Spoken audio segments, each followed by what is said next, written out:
Cyber Black, de Last Game, de Time Web, Protege, CDG, Hexa y OSAO. Por favor, para que reciban un presente reconocimiento, también Securitas, para que reciban un reconocimiento por su patrocinio de este evento. Sin ustedes no habría sido posible este evento. Muchísimas gracias.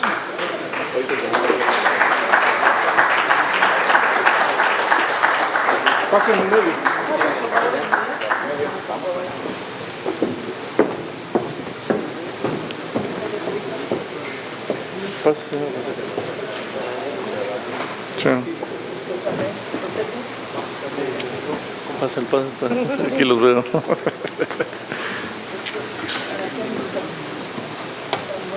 lo puse?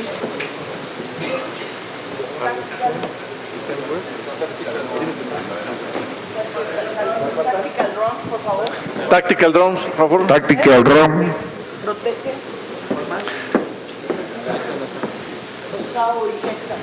OSAO y Hexa. Tactical Drone. Pasa, por favor.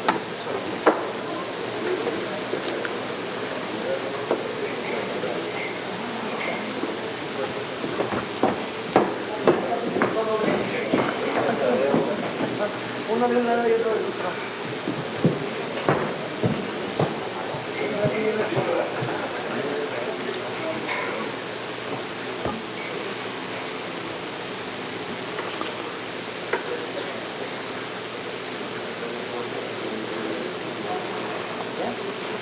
Muchas gracias. Muchísimas gracias.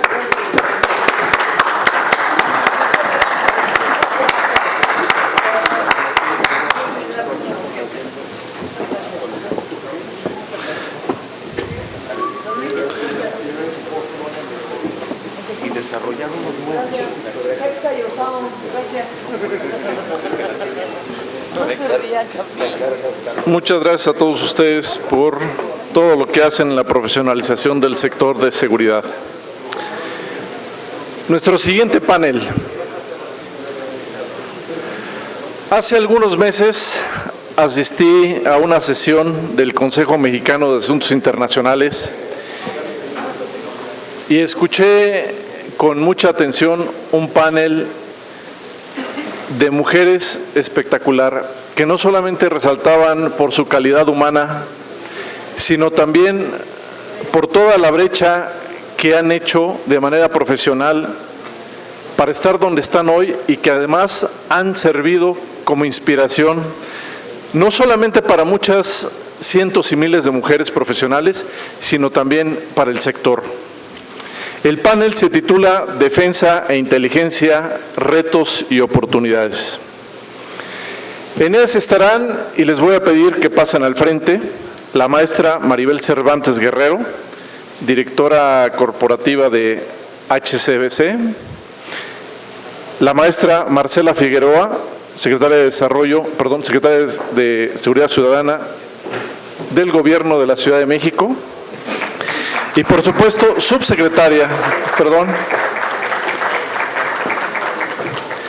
y la maestra Alma Lilia Campos del World Future Society, Capítulo México. Por favor. Voy a hacer la presentación de la maestra Alma Lilia Campos, quien va a fungir como moderadora, y a ella le dejaré el resto del micrófono para que modere el panel.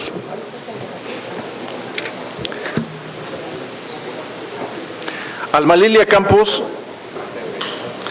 es presidenta del World Future Society, Capítulo Mexicano, asociación civil dedicada a la diseminación del pensamiento de futuros y prospectiva estratégica.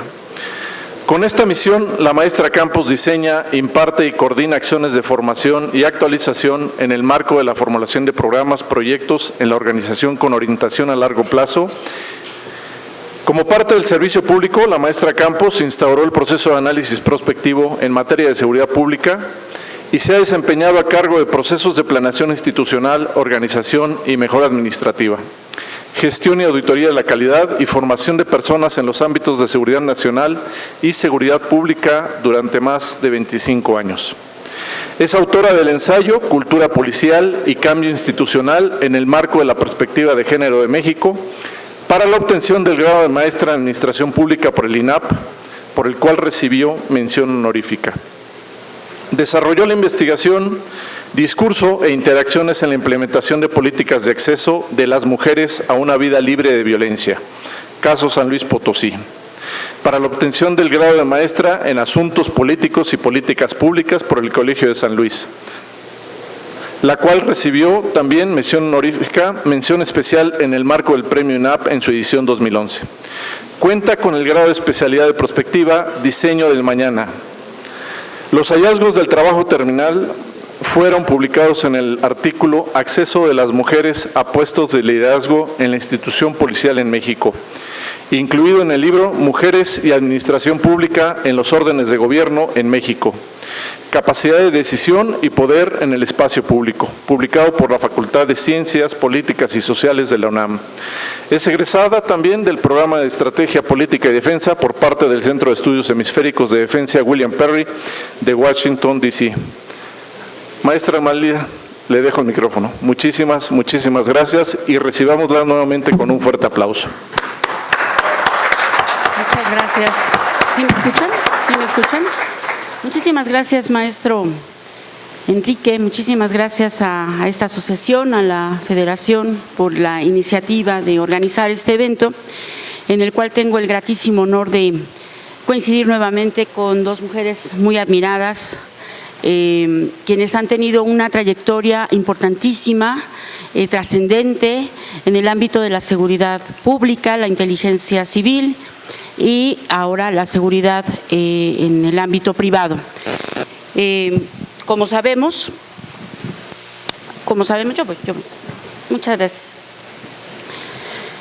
Gracias. La seguridad en general en nuestro país se enfrenta retos importantísimos, retos que pues se van complejizando cada vez más, donde es importantísimo fortalecer mucho más la interacción y la sinergia entre la institución pública y ustedes, las asociaciones dedicadas a la gestión de la seguridad privada.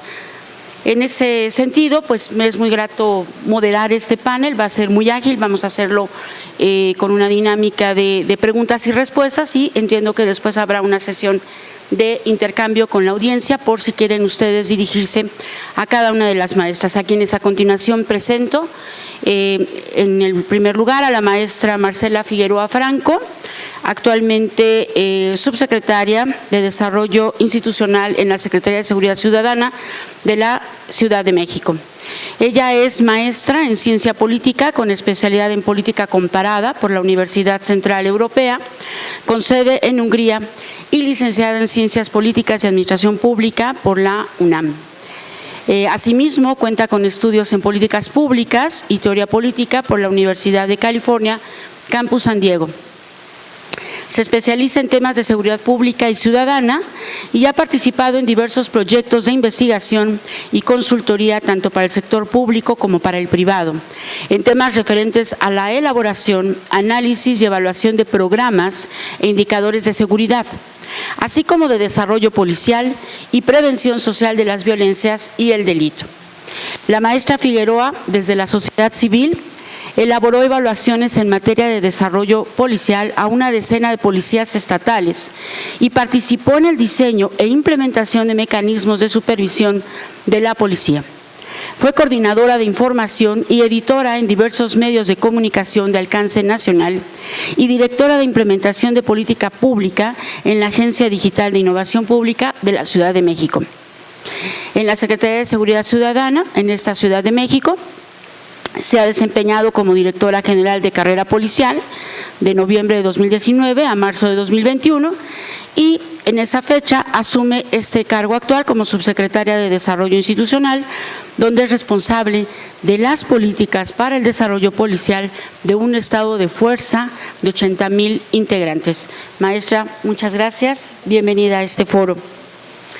A continuación, me permito presentar a la maestra Maribel Cervantes, licenciada en Ciencias de la Comunicación por la Universidad del Valle de México y maestra en Administración Militar para la Seguridad y Defensa Nacionales por el Colegio de Defensa Nacional.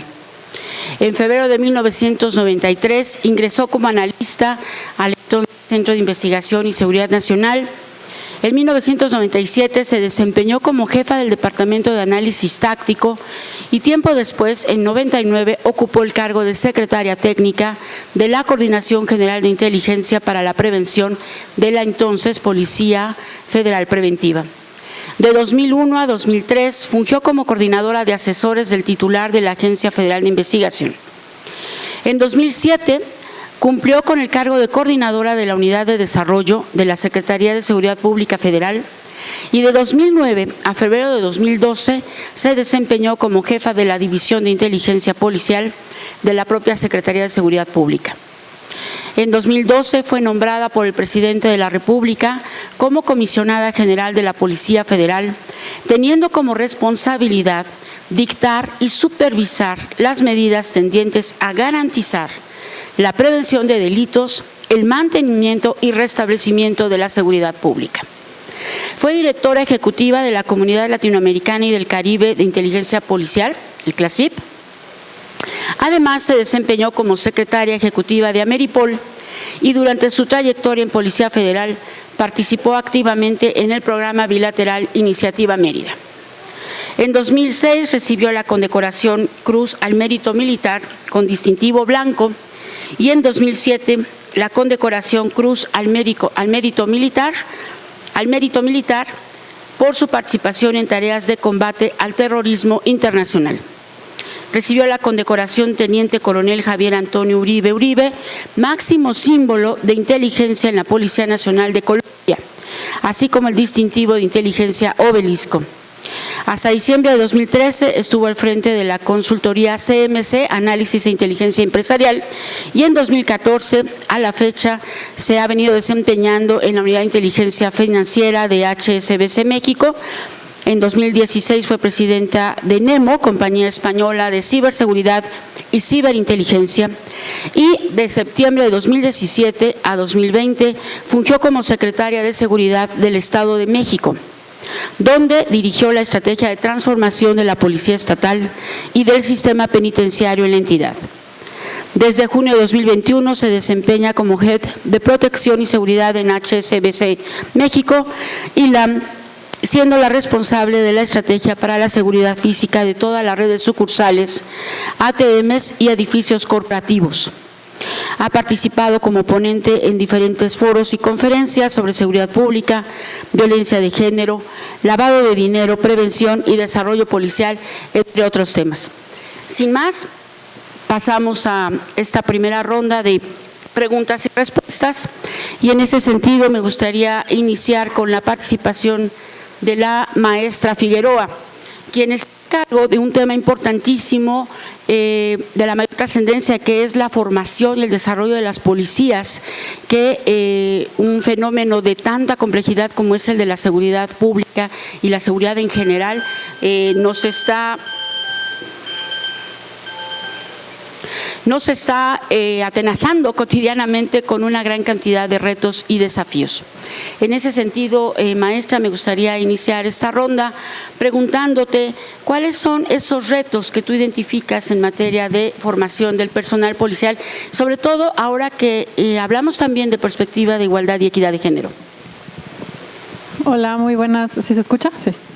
Hola, muy buenas tardes. Primero que nada a todas y a todos, un gusto para su servidora estar aquí en este Congreso Panamericano de Seguridad Privada. Bienvenidas y bienvenidos a todos quienes nos visitan desde el extranjero. También un placer estar aquí con Alma Lilia, con la maestra Cervantes también, quien, se lo tengo que decir, ¿no? Muy admirada. Yo creo que en la época en que la maestra era una de las mandos en la Policía Federal, pues había si ahora todavía somos pocas mujeres, en esa época muchas menos, así que es un referente en general, para que ustedes lo sepan, ¿no? Quién es en el país, pero también un referente muy especial para las mujeres que estamos en seguridad, así que un honor para mí compartir este panel con ella. Yo quisiera empezar, si me permiten, brevemente contarles, sobre todo sabiendo que muchos y muchas de ustedes no son de aquí de México, algunas breves cosas sobre la Policía de la Ciudad de México para luego irnos a estos retos que tiene la formación policial en México y en la Ciudad de México en particular. La Policía de la Ciudad de México, como ya lo decía cuando se leyó mi semblanza, que tengo el honor, lo considero así, una enorme responsabilidad, pero también un enorme honor estar a cargo del desarrollo policial de 80,000 policías. Es la policía local más grande de Latinoamérica. El estado de fuerza de la Ciudad de México, de la Policía de la Ciudad de México, representa el 30% de las policías estatales a nivel nacional, que son 32 policías estatales. Nosotros, solo la Ciudad de México representa el 30% de ese estado de fuerza. Es una institución de las más antiguas del país, incluso, data de 1861. Y tiene eso, una historia muy larga, sí tiene una mística muy especial, muy arraigada, una historia. Sin embargo, también tiene una historia que ha sido compleja en varios de sus momentos históricos, desgraciadamente usada muchas veces por el poder político para reprimir movimientos sociales, sobre todo. Y que había perdido muchísimo, sobre todo en los últimos años, en la anterior administración, muchísimo de precisamente esa mística y lo que nosotros decimos el propósito de ser policía. Lo que encontramos en ese momento era una institución bastante abandonada en ese sentido de el desarrollo policial del personal. Encontramos también, y esto tiene que ver por supuesto con la formación, cuando inicia el gobierno actual de la Ciudad de México en diciembre de 2018, teníamos los índices delictivos más altos que ha registrado la ciudad desde que medimos en México la incidencia delictiva sistemáticamente, ordenadamente en todo el país, que data de 1997. A fines de 2018 nos encontrábamos en el pico más alto de la violencia medida desde 1997. Era un momento muy, muy, muy complejo. Afortunadamente teníamos en el gobierno de la ciudad pues una claridad en ese momento encabezado el gobierno de la ciudad por la doctora Claudia Sheinbaum, ahora por el maestro Martí Batres Guadarrama. Se planteó una estrategia de seguridad que constaba de 4 ejes. El primero tenía que ver con atención a las causas, y esto es una perspectiva del gobierno en general, no solo desde la policía, porque también no todo puede hacer la policía en materia de seguridad, no todo es fuerza policial. Esa concepción existe en el gobierno de la ciudad y también en el gobierno federal, de que tenemos que hacer las dos cosas al mismo tiempo, operar con fuerza policial, con inteligencia sobre todo, pero tenemos que atender las causas de la violencia y la delincuencia, y sobre todo muy enfocado en impedir que los jóvenes, o construir oportunidades a los jóvenes para que estos no sean reclutados por la delincuencia. Ese es uno de los ejes. El segundo eje tiene que ver con precisamente inteligencia e investigación, que la Ciudad de México, la Policía de la Ciudad no tenía atribuciones, en general en el país casi no existen esas atribuciones para las policías que llamamos preventivas, y aquí en la ciudad se le dio esa atribución para trabajar inteligencia e investigación. El tercer eje de esa estrategia fue la coordinación interinstitucional, que a veces suena como lógico, pues así debería de ser, pero lamentablemente no siempre es así, entre la policía, la fiscalía y las distintas instituciones que conforman nuestro sistema nacional de seguridad, el local y el nacional. Y la cuarta estrategia, que ahí sí es la que nos tocó encabezar directamente en la Subsecretaría de Desarrollo Institucional, tiene que ver con algo que llamamos más y mejor policía. Es decir, sí reclutar más personal, pero que este personal sea mejor más profesional, más confiable, precisamente a través de una mejor formación, una mejor capacitación continua, acceso a profesionalización, a estudios superiores, ¿no? Que haya esa facilidad de que el personal también pueda seguirse preparando, pero también todo lo que tiene que ver con mejora a sus condiciones laborales, un incremento salarial, ¿no? Mejores uniformes, mejor equipamiento, porque lo que sucede mucho es que hablamos siempre de los policías se tienen que capacitar. Sí, en efecto, el personal policial se tiene que capacitar, pero si tiene malos sueldos, si tiene malas condiciones de trabajo, si no tiene cómo llevar a cabo ese trabajo, esa capacitación, ¿no? queda muy corta. Tú me vas diciendo cuánto tiempo, pero yo no... Si quieren, lo dejo para la siguiente intervención, ya exactamente, pero me parecía importante como ubicar, ¿no? Desde dónde estábamos hablando cuando hablamos en la Ciudad de México de un desarrollo profesional del personal policial y, por supuesto, lo que tiene que ver con la formación y la capacitación continua. Muchas gracias. Gracias, maestra Marcela. Déjenme decirles, siempre es muy grato reunirnos, ya hemos tenido la fortuna de coincidir en otros foros y además compartir experiencias comunes en campo, en el trabajo, en el desarrollo, en presentaciones donde han estado las jefas.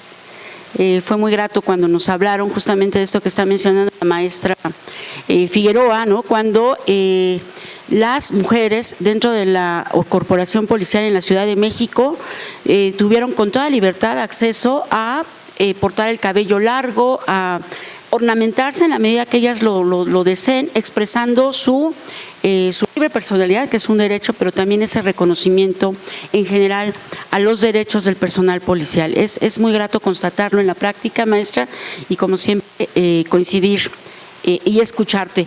Nos llevaríamos 3 o 4 horas, pero vamos a tratar de hacer este panel mucho más breve en atención a la agenda de trabajo. Y en ese sentido me gustaría preguntarle a la maestra Maribel Cervantes, desde tu experiencia, ¿cuáles son los retos que tú identificas en materia de ciberdelincuencia? Es un tema en auge, es un tema que atañe a la seguridad en general y que implica organizaciones públicas, privadas y sociales. Desde tu experiencia, desde donde te has venido desempeñando, ¿cuáles son tus expectativas, los retos y las estrategias que propondrías al respecto? Gracias, muy buenas tardes. Bueno, primero que nada, además de saludarlos, y de verdad me encanta, me da muchísimo gusto ver a tanta gente con la que he tenido oportunidad de coincidir a lo largo de mi vida.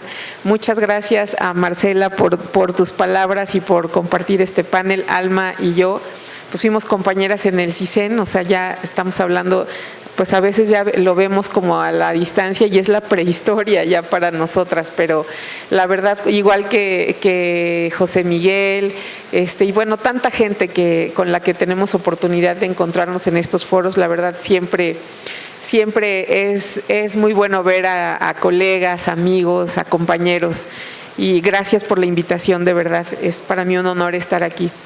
Y bueno, efectivamente, Alma, como dices, creo que en temas de seguridad, si bien no hay nada nuevo que inventar, es decir, ya la metodología de la investigación o para la seguridad, la inteligencia, pues básicamente quienes crearon estos conceptos, Estados Unidos o Israel, de la escuela de pensamiento de la que ustedes se sientan equipo, pues básicamente es lo mismo, pero lo que sí vamos viendo es cómo va cambiando, cómo las tendencias o cómo va evolucionando. Nosotros somos de una generación donde los delitos se cometían de otra manera, donde los delincuentes estaban hechos de otra manera y donde lastimaban a la gente con otras, es decir, cometían delitos de una manera muy diferente a como lo hacen ahora, y así ha venido evolucionando. Si se acuerdan, nuestros maestros siempre nos hablan de la espiral de la violencia o la espiral de la delincuencia. Y en este sentido el tema de la ciberseguridad o la ciberdelincuencia pues claramente se ha convertido en un tema de primerísimo nivel.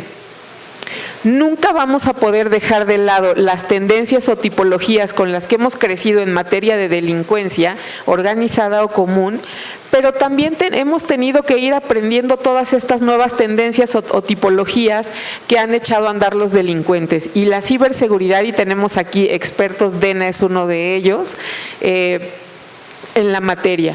Y entonces, ¿qué tenemos que hacer? Sí creo que en particular en México es triste, pero me parece que no estamos, y corríjanme si me equivoco, no estábamos lo suficientemente preparados para enfrentar estos desafíos. Y pongo un ejemplo. En el sector en el que ahora me desempeño, que es en el bancario, es triste ver cómo vamos un poco atrás en relación con el mundo en el tema de la digitalización. La pandemia nos obligó a entrar a ese mundo y lo hicimos un poco forzados, insisto, por la pandemia, y entonces probablemente no estábamos suficientemente preparados para todo lo que estamos enfrentando. En el sector en el que ahora estoy, en efecto, ahora el problema son los fraudes, pero los fraudes a través de nuestras tarjetas de crédito, de nuestras plataformas digitales con las que entramos a los otros bancos. Hoy mismo acabamos de leer una noticia, y seguramente la vieron ustedes, expertos en ciberseguridad, sobre el hackeo que tuvo toda la base de datos a nivel mundial de Santander, por ejemplo.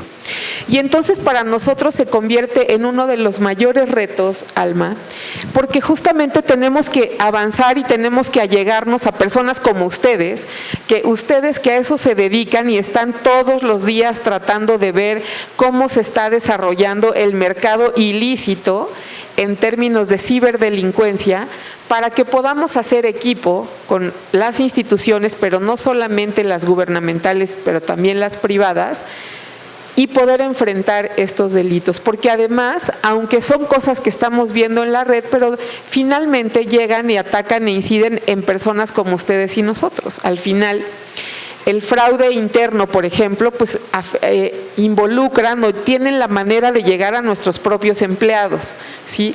Entonces me parece, y aquí sí no soy experta y siempre me encanta escuchar a los que sí lo son, aquí sí nosotros tenemos que estar trabajando muy codo a codo con ustedes en este caso.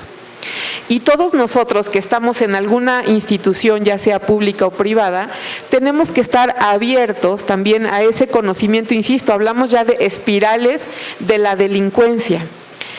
Y probablemente lo que nos tocó ver hace muchos años pasa, pero ya con menos frecuencia. Y sí te diría, Alma, que el reto mayor en este momento es todo lo que pasa a través de la red.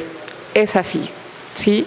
Los mismos narcotraficantes encontraron ya la manera de poder, tuvimos, acuérdense, este escándalo de lavado de dinero en México y usando un banco. Y hubo mucho trabajo de por medio y se pudieron establecer controles. Y obviamente las organizaciones criminales, las de la delincuencia organizada sobre todo, así como nosotros evolucionamos, estudiamos, aprendemos, ellos también. Y esto es una carrera en realidad. Ellos tienen muchísimos recursos, pero además no tienen los controles que nosotros tenemos o las limitaciones que nosotros tenemos. Entonces, ahora mismo lo hemos visto, el cártel de Sinaloa, el cártel de Jalisco Nueva Generación y tantos han encontrado la manera de poder seguir delinquiendo usando estos nuevos mecanismos que nos da la espiral natural de la delincuencia, que es utilizando la red. Y entonces yo te diría, Alma, que se convierte en uno de los principales retos que enfrentamos ustedes, los que estén aquí como representantes de organizaciones de gobierno, como Marcela, pero también todos nosotros los que pertenecemos a alguna compañía, empresa, banco, lo que sea, y por supuesto todos los de la asociación que nos ayudan a que podamos comunicarnos e intercambiar todo este conocimiento para juntos echar a andar todas estas estrategias que nos permitan identificar y eventualmente neutralizarlos. Muchísimas gracias, maestra Maribel. Efectivamente, y bueno, me voy a reservar una pregunta, ya que me dedico al tema de futuros y prospectiva, que nos dedicamos no solamente a analizar tendencias que actúan en el presente, como es que bien enuncia la maestra Maribel, sino también las consecuencias de ello en el largo plazo. Tendemos a pensar poco en las consecuencias de todo ello de aquí a 10, 15 o 20 años. Y gran parte de esas brechas que todavía debemos cubrir, como bien iniciaste señalando, es que tenemos que empezar a pensar en estrategias sostenibles, de largo aliento, que implicarán un esfuerzo, sí, de 5, 10, 15 años, pero en otros países, en otras entidades, en otras latitudes, tanto en el sector público como en el sector privado, ya se piensa con este enfoque de largo plazo, independientemente de que las gestiones concluyan y de que nuestra movilidad dentro de las diferentes organizaciones sea de cierto tipo, los esfuerzos institucionales tienen que irse arraigando y justamente convirtiéndose en práctica institucionalizada. Hace un momento, maestra Marcela, nos expusiste con mucha claridad esas 4 estrategias que han venido echando a andar y afianzando justamente en el ámbito de la seguridad pública en esta ciudad, en esa ciudad tan compleja, tan amplia, tan diversa. Me gustaría mucho que le expusieras a nuestra audiencia de qué forma se han venido vinculando ustedes con las asociaciones de seguridad privada y qué otras expectativas podrían existir al respecto en el ámbito de lo que nuestro marco legal señala como complementariedad. Son coadyuvantes y en ese sentido estamos todas y todos involucrados en un tema que nos atañe a todos, justamente hablando de problemáticas como las que ya señaló Maribel. Por favor, maestra. Muchas gracias, Alma Lilia. Yo creo que un tema fundamental, precisamente que mencionaba la maestra Maribel, es que desgraciadamente, al menos en México, siempre se quiere inventar el hilo negro en materia de seguridad.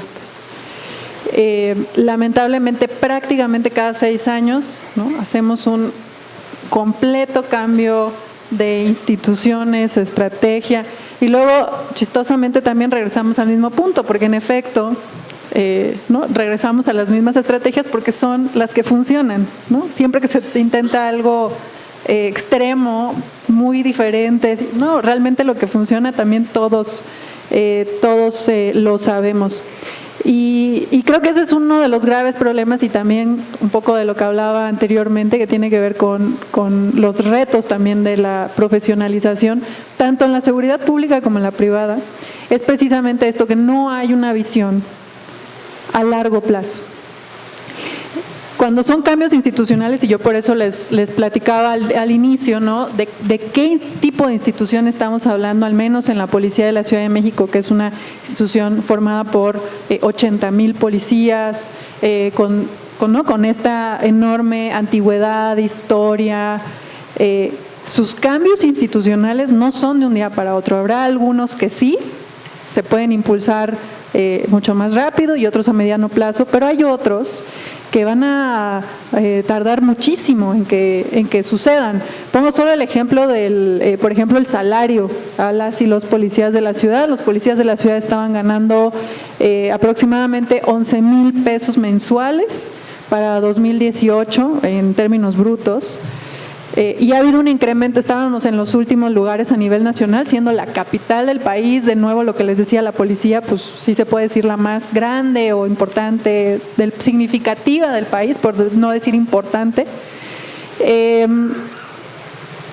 Y se ha aumentado el salario en 68% y aún así estamos en el lugar 11 a nivel nacional, ¿no? El incremento salarial ha sido muy importante, pero aún así todavía estamos bastante rezagados, insisto, tomando en cuenta lo que significa ser la capital de un país, además, ¿no?, esta capital y un país como México. Yo siempre he pensado que todo esto va a necesitar todas estas iniciativas de desarrollo institucional de qué policía queremos para el futuro, ¿no?, y que de una vez empecemos a trazar esa ruta. Se requiere, al menos ahorita, ya pasamos casi 6 años de esta administración que se ha enfocado en eso, al menos otros 15 años. Esto no se acaba, ¿no?, cuando el gobierno de la ciudad y del país del país en 30 de septiembre y el de la ciudad el 4 de octubre de este año. y todavía le falta muchísimo para que realmente podamos ver cambios realmente estructurales en una institución como esta. Y regresándome a lo que preguntabas en términos de seguridad privada, pues me parece que es lo mismo, ¿no? Todavía estamos también casi, no quiero decir en pañales, pero sí todavía, ¿no? En estos inicios de una profesionalización del personal de seguridad privada, que se entienda precisamente como un auxiliar de la seguridad pública, ¿no? Todavía estamos lejos y desgraciadamente la normatividad que tenemos también ya nos rebasó, ¿no? El contexto actual que tenemos en México. Muchas gracias, maestra. A reserva de volver al tema, me llevas con tu reflexión a pensar y repensar en la reforma policial, que quizá todavía tendríamos pendiente, ¿no? Pero no me detengo en ese tema porque, como les digo, yo con las compañeras podría pasar horas y horas conversando. Y regreso con la maestra Maribel Cervantes a preguntarle, y aprovechando su experiencia en el ámbito internacional y justamente pensando en soluciones sustentables y sostenibles en el ámbito de gobernanza, ¿cuáles son ahí tus expectativas en el marco de una mayor cooperación con otras instituciones de seguridad, ya sea en los ámbitos público o privado, en materia de nuevos retos a la gobernanza que ya rebasa estas problemáticas, como bien señalaste hace un momento, rebasan las fronteras nacionales, y es preciso que las regiones se integren, se vinculen. Si no fuera por el diálogo que hemos tenido en Ameripol, con Europol en su momento, con otras corporaciones, no hubiésemos logrado ciertos, ¿no? Detenciones, ciertas prevenciones, ¿no? Con relación a ciertos fenómenos delictivos que estaban en cierres. Me gustaría que ahondaras al respecto, maestra, por favor. Gracias. Y quisiera retomar un poco lo que decía Marcela, porque hasta me sentí aludida, y seguro tú también, Alma, y varios. Y obviamente nosotras somos, bueno, por lo menos yo, no voy a incluir Alma, mucho mayor que tú. Yo ya soy de una generación que ya va de salir. Ya en 7 años puedo decir, me jubilo, para que vean cuántos años tengo, ¿no? Más o menos para que echen cuentas.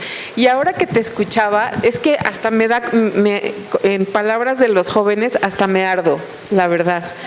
Y te voy a decir por qué, y perdón por cambiarte el nombre, siempre te lo cambio, pero tú sabes que es porque soy despistada, pero perdón. Somos de una generación, y es pregunta para los que han estado en el gobierno, trabajando en el gobierno. ¿Cuántas veces escuchamos esta vez el servicio profesional de carrera, el servicio civil de carrera, el servicio policial de carrera? 3 nos tocaron por lo menos. E igual nos corrieron, ¿sí? Es la verdad. Y por eso me encanta escucharte, Marcela, de verdad. Porque seguimos, como dirían los americanos, son como las bonitas palabras. No lo hemos logrado. No lo hemos logrado.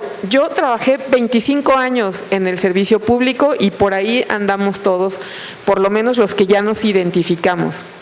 Y no puede ser que sigamos buscando el hilo negro, ¿sí? Es así, y esto va más allá de quién gobierne en este momento. En términos de policía, no lo hemos logrado. Y es tristísimo. Porque entonces, por eso, tenemos 1000 policías, tú tienes mejor el dato que nosotros, cuántas policías hay locales, pero cuántas policías de seguridad privada tenemos, y tampoco, lo acabas de decir, es un gran reto todavía el que tenemos para poder hacer esta combinación perfecta de una policía auxiliar con una policía local. La Ciudad de México yo creo que lo ha hecho bien, y cuando yo escucho, y sobre todo ahorita que son tiempos de campañas, yo he tenido oportunidad de decírselos a quien está en campaña, y a mí la verdad me chocan las campañas, y no sé si ustedes también, porque son puras promesas, y el salario a los policías y la dignificación policial, y ahora sí lo vamos a lograr, y entonces ya ganaron quien gane, y se les olvida. Y entonces aquí tendríamos que, yo creo que aquí la reforma tiene que ser a nivel constitucional. Lo que tú acabas de decir es revelador, o sea, un policía ganando 11,000 pesos es que es una ofensa, ¿sí?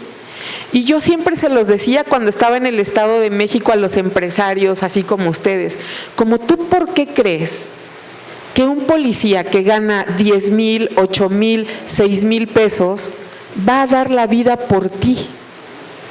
Nos lo enseñaron en el CISEN. Si tú le garantizas la comida y la educación a tus hijos en aquellas épocas de investigadores, tú lo puedes dejar 3 días afuera de un domicilio investigando y no se va a mover, porque sabe que su esposa y sus hijos tienen escuela, comida y techo. Porque en aquellos tiempos nos pagaban bien, a los investigadores les pagaban bien, ¿sí? Y entonces luego nos hacemos otros discursos y de veras cuando yo escucho el 68% está bien, pero tú ya lo dijiste, sigue siendo poco. Entonces, y lo mismo la seguridad privada, ¿cuánto pagan a los de seguridad privada? Y estoy segura que quieren pagarles más, pero no alcanza. No tenemos para pagarles más. Entonces sí creo que aquí hay un gran reto. No sé qué va a pasar, quién va a ganar en 15 o 20 días que son las elecciones, pero lo que yo sí esperaría, y he tenido oportunidad de estar en foros donde están los diferentes candidatos en diferentes entidades, incluida la ciudad, y de veras ojalá por fin ya no sea la 4ª o 5ª vez que escuchamos el servicio profesional o el servicio policial o el servicio civil de carrera, porque por eso tenemos la seguridad que tenemos. Es así. Y yo creo que hay cosas buenas en la Ciudad de México y en una participación que tuve lo dije. A ver, no se trata de decir todo está mal. Si ya vimos que hay cosas que funcionaron, entonces esas solo las mejoramos. No tenemos que desaparecerlas. Yo creo que los cuadrantes fue una gran idea.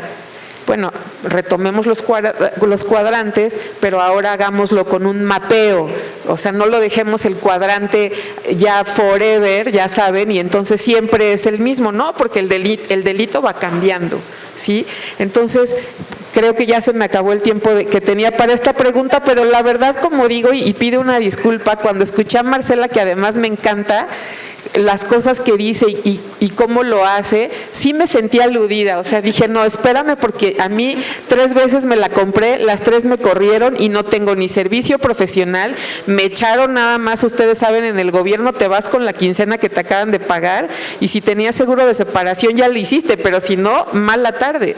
Entonces creo que nosotros los que estamos aquí, tenemos oportunidad de escribir, pero ustedes también tienen la oportunidad de exigir cuentas. Entonces este sí es un trabajo de todos. Quiero una mejor policía, quiero una mejor seguridad privada, quiero mejores instituciones, cada uno desde el lado en que estamos, ustedes exigiendo, supervisando, ustedes poniéndose a escribir y yo pues también del lado que quieran, juntos ahora sí que lo tendríamos que hacer. Entonces, perdón si me olvidé de la pregunta, pero sí quería continuar con lo que había dicho Marcela, porque me parece de gran importancia las cosas que ella ha mencionado. Gracias. Magnífico, maestra. No, de hecho, de alguna manera nos contestaste. Vamos a dejar el ámbito internacional para más adelante, pero el tema de gobernanza, de una forma u otra, lo has complementado magníficamente. Y es lo que me encanta de la labor de moderación, cuando el panel toma su dinámica, ¿no? Y empieza este diálogo interesante y fructífero. Y yo vuelvo a retomar también gran parte de lo que nos ha señalado, maestra. Hablaste de 2 factores importantísimos: la formación.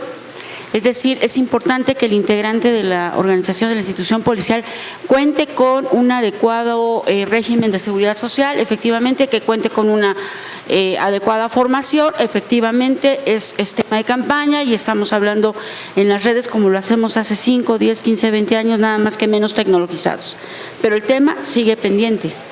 Y acabas de hablar de algo muy importante, la comprensión cabal de un concepto que se nos olvida, y es la prevención. Y le damos a las organizaciones policiales esa responsabilidad de actuar, de incidir sobre la actividad delincuencial de una manera reactiva, pero no pensamos en términos de prevención y anticipación y sobre todo de la participación que tenemos todas y todos los actores en estos temas. Me gustaría mucho que ahondaras en ello, aprovechando ese diálogo que ya se generó. Muchas gracias, Alma Lilia. Yo creo, es mi opinión personal, pero bueno, creo que también profesional. Para mí, las y los policías son el servidor público más importante que existe y en eso radica justo su relevancia. Si ustedes lo piensan, el policía es el concepto abstracto de Estado, es materializado en la calle, ¿no? Yo siempre le digo a la gente, ya hagan el ejercicio. Tú no confías en la policía, ok, pero piensa, si te pasa algo en la calle, casi instintivamente vas a hacer esto. Vas a voltear a ver si no hay alguien vestido de azul. En este caso, que azul es nuestro, ¿no?, uniforme por lo general en México. Casi instintivamente la gente hace eso. Aunque no confía en la policía, en ese momento no piensa si no confía en la policía. Le pasó algo y va a voltear a ver si encuentra un policía. Si le pasa algo en su casa, lo primero que va a hacer, aunque no confíe en la policía, es hablarle a la policía. Y ese es el trabajo del policía. Los que platicamos mucho justo con los cadetes, ¿no?, que están formándose para ser policías, les hablamos mucho de la responsabilidad que implica justo ese uniforme azul.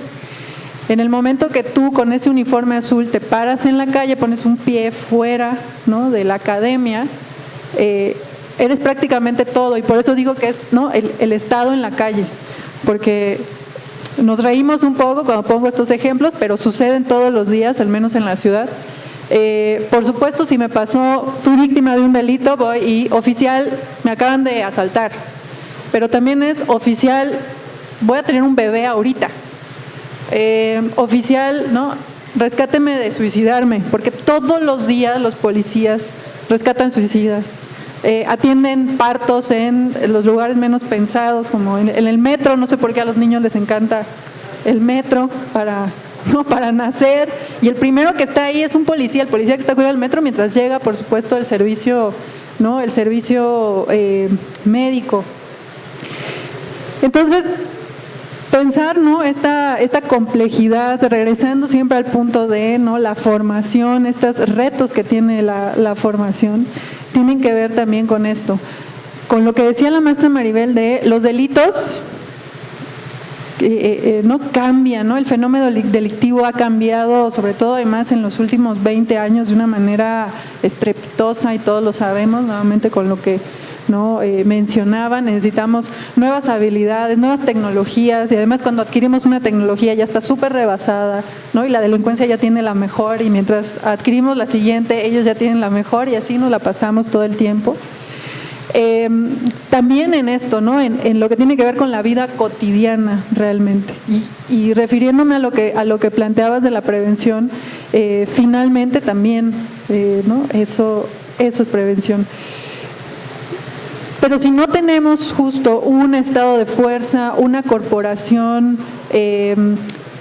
no solo con esto que les hablaba, ¿no?, cohesionada, con mística, con historia, con suficiente personal, ¿no?, para atender todas esas emergencias, para prevenir precisamente el delito y para poder reaccionar también ante él, pues es muy difícil, ¿no?, que se pueda hacer, muy difícil que se puedan bajar, ¿no?, los índices, y mucho menos si no tenemos toda esta parte, que también tiene que ver mucho el panel con esto, con la parte de inteligencia, que la mayoría de las policías en el país no lo tienen, no tienen áreas realmente tienen grandes áreas, grandes en el mejor de los casos, de estadística delictiva, ¿no?, pero no de inteligencia, de productos de inteligencia que puedan convertirse en carpetas de investigación, que puedan convertirse en estrategias, ¿no?, precisamente para la prevención, para la operación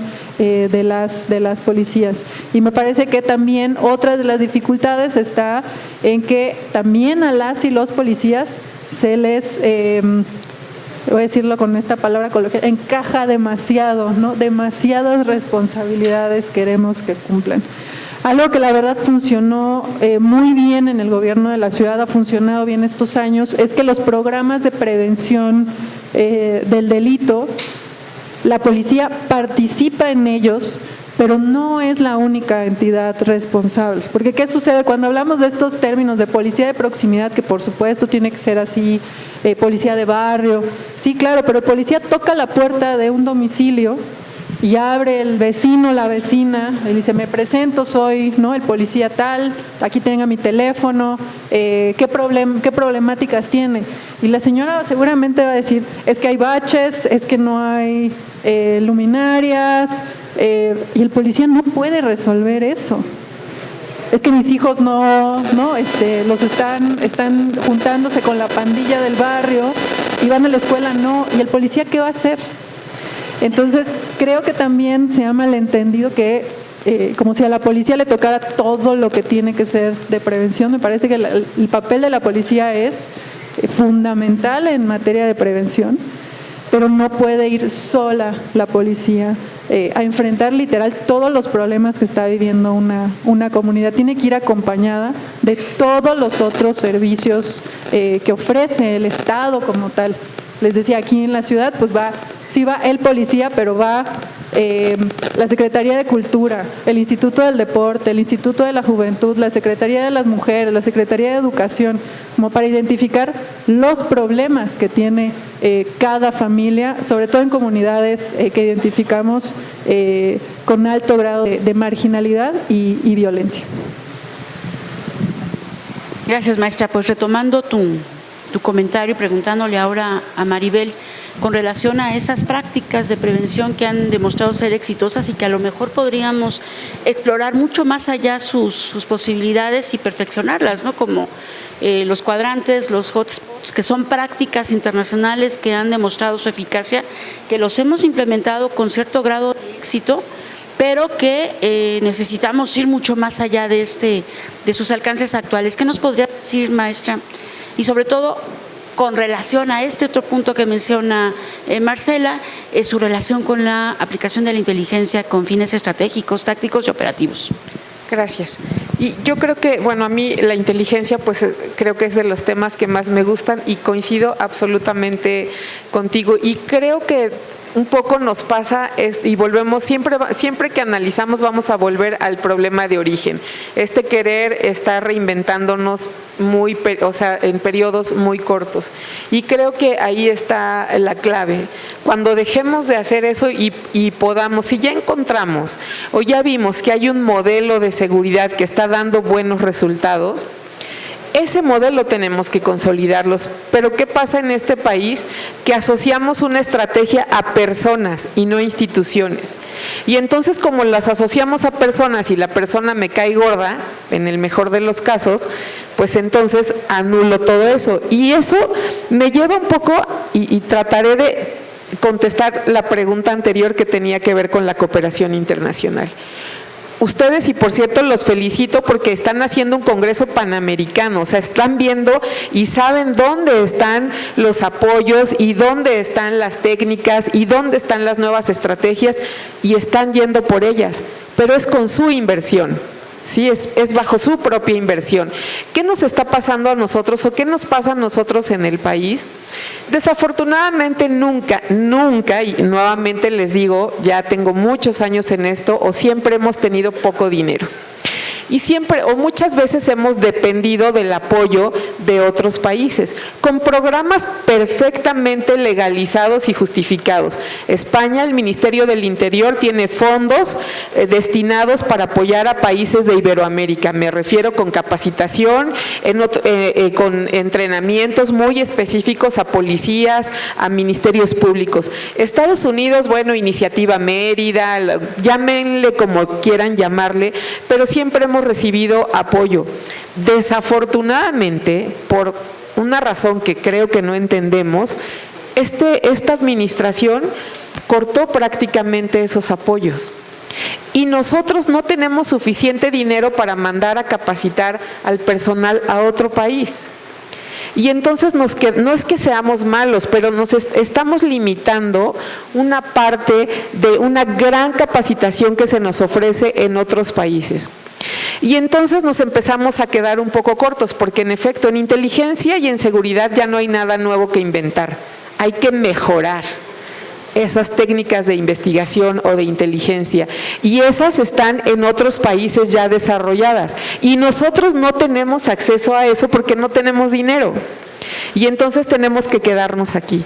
De verdad, felicidades porque ustedes se abren a otros continentes, se abren por lo menos a América en principio, pero van más allá, y es lo que necesitamos. Lo que necesitamos es ir justamente evolucionando en inteligencia.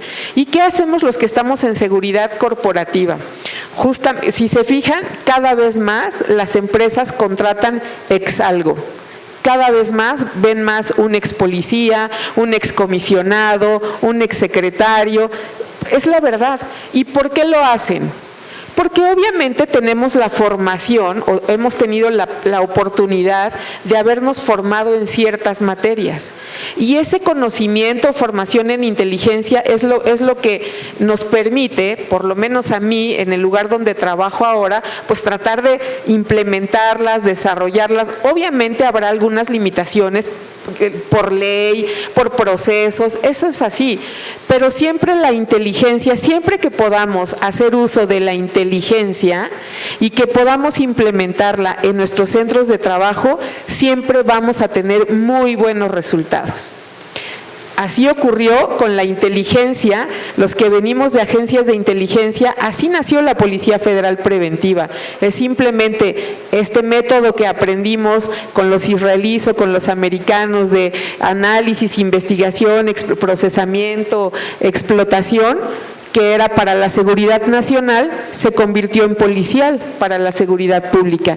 Y así los que estamos en la seguridad privada, ahora lo hacemos para la seguridad corporativa. Es así, no hay nada nuevo que inventar, y entonces creo que aquí sí podríamos desarrollar de la mano de ustedes, que ya están en organizaciones muy bien ya plantadas y que se están desarrollando. Entonces vamos ahora a desarrollar inteligencia corporativa. Aprovechemos esta moda que está de traer cada vez más exalgo, y que hay muchos muy buenos perfiles para poder desarrollar algo así como una inteligencia corporativa o una inteligencia en seguridad privada, que no será nada nuevo, es simplemente lo que aprendimos, el método de investigación aplicado a la empresa privada. Pienso que así podría ser. Claro, muchas gracias. Pues a lo largo de estos años que he tenido oportunidad de participar en área de formación, retomando tu brillante comentario, Maribel, déjenme decirles, y aprovechando el foro y la audiencia, que no se nos olvide que en inteligencia, en materia de prevención, en materia de actuación, el factor humano es y seguirá siendo primordial. Ninguna inteligencia artificial, por más coadyuvante y útil que nos sea, nos va a ayudar a anticipar y a prevenir los riesgos y amenazas. El factor humano sigue siendo primordial, y esto es algo que ya sabíamos hace 25, 30 años que andábamos por estos lares. No se nos debe olvidar, a veces también lo sugerimos, y además lo hacemos con una perspectiva de largo plazo, y también se nos pide a que desarrollemos el espacio, ¿no? Pero nuestras convicciones ahí siguen, ¿no?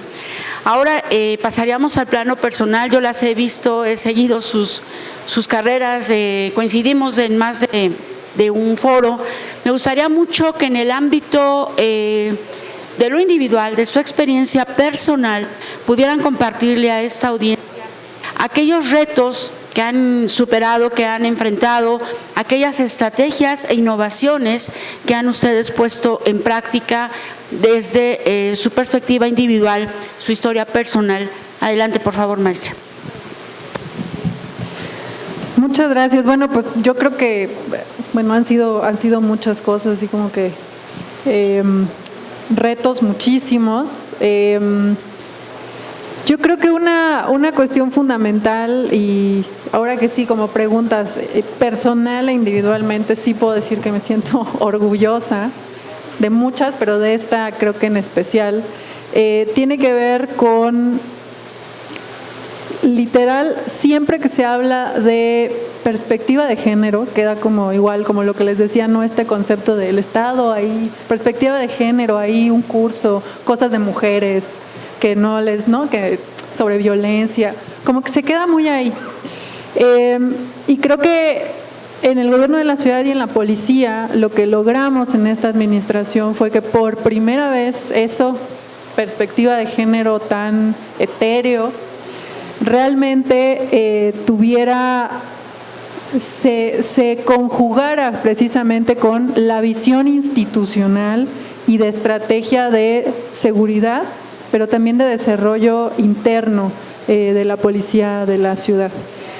Todos los procesos, programas que implementamos en materia de desarrollo policial en estos casi 6 años en la Ciudad de México, todos fueron vistos con perspectiva de género. Desde que nos planteamos, hay esta misión de hacer a la policía más y mejor policía a la Ciudad de México. Hicimos un análisis precisamente con perspectiva de género. Y esto es simplemente, a veces de nuevo suena como muy sofisticado, pero no lo es. Solo basta, para hacer un análisis con perspectiva de género, es solo saber, o basta con saber, cuántas mujeres y cuántos hombres en cada cosa. Cuántas mujeres y cuántos hombres son, cuántas mujeres están en el mando y cuántos hombres están en el mando, de todos los ascensos, cuántas mujeres ascienden, cuántos hombres ascienden, incluso de las sanciones, cuántas mujeres son sancionadas, cuántos hombres son sancionados. Y eso, de nuevo, por primera vez en la Policía de la Ciudad de México se planteó, se desarrolló un plan, valga la redundancia, de desarrollo policial con perspectiva de género. Hace rato decía Alma Lilia esto del cabello, por ejemplo. En la Ciudad de México hasta hace poco más de 3 años, a las mujeres se les obligaba a cortarse el cabello casquete corto. Con una idea pues muy machista, ni siquiera en el ejército se hace eso. Una idea muy machista, pero sí, sí un planteamiento muy machista, porque sí se decía, ¿cuál es la justificación para esto? Y lo que se decía era, pues es un trato igualitario. Las mujeres quieren ser tratadas iguales, pues se les está tratando igual. Completamente, ¿no?, malentendido el concepto de igualdad. En términos de condecoraciones, por ejemplo, al personal policial, solo el 11% de las condecoraciones eran para mujeres. En ascensos, solo el 17%. Pero en sanciones, las mujeres, proporcionalmente hablando, las mujeres eran más sancionadas que los hombres. Y esto que decía que muy básico de hagamos los datos, ¿no? ¿Cuántos hombres, cuántas mujeres? Les quiero decir que en la ciudad no teníamos ni siquiera eso contabilizado. Cuando llegamos a la Secretaría y pregunté cuántos hombres, cuántas mujeres, dijeron pues no sabemos, lo contamos en general. Lo primero que se tuvo que hacer fue literal contabilizar de todo lo que teníamos cuántos eran hombres y cuántos eran mujeres. E implementamos ciertas acciones, como por ejemplo desde la compra de uniformes. Siempre se habían comprado, en todos estos años de historia que les comentaba, siempre se habían comprado solo uniformes para hombres. Las mujeres completamente invisibilizadas. Por primera vez se compraron en 2020 uniformes operativos para mujeres. Los chalecos antibalas, que igual no necesitamos explicar por qué deben de ser distintos, por primera vez se compraron en 2020 chalecos antibalas para mujeres. E implementamos una serie de acciones afirmativas para que permitieran que las mujeres pudieran desarrollarse. Como por ejemplo cuotas de género en los concursos de grado, o cuotas también en todos los procesos para ser condecorado. Antes solo teníamos un policía del mes, el 90% de las ocasiones un hombre, por supuesto. Y aunque intentábamos impulsar a las mujeres, siempre ganaba un hombre. Entonces, ¿qué hicimos? Ahora tenemos un policía hombre del mes, una policía mujer del mes. Con eso inmediatamente se duplicaron, ¿no?, los reconocimientos para las mujeres. Hicimos, por ejemplo, haciendo un análisis también un poco más profundo de quiénes eran las mujeres policías, porque muchos nos decían, es que las mujeres no quieren ser mandos. Sí se los ofrecemos, pero no quieren. Pues claro, ¿cómo van a querer? Más bien no pueden ser mandos. ser un mando operativo, y la maestra lo sabe, ¿no? En una policía implica prácticamente, es un trabajo de 24/7. Insisto, en una policía como esta que atiende todo tipo de problemas, ¿no?, muy cercanos a la ciudadanía, pues no es que no quiera, es que no puede. El 75% de las mujeres policías en la Ciudad de México son madres, y de esas la mitad son jefas de familia. Es decir, que tienen a su cuidado no solo a los menores, a sus hijos, a sus padres, a los adultos mayores, a enfermos, de los que se tienen que hacer cargo. Entonces, claro, prefieren, y lo pongo así, ¿no?, entre comillas, hacer trabajo administrativo porque tienen otro trabajo que cumplir.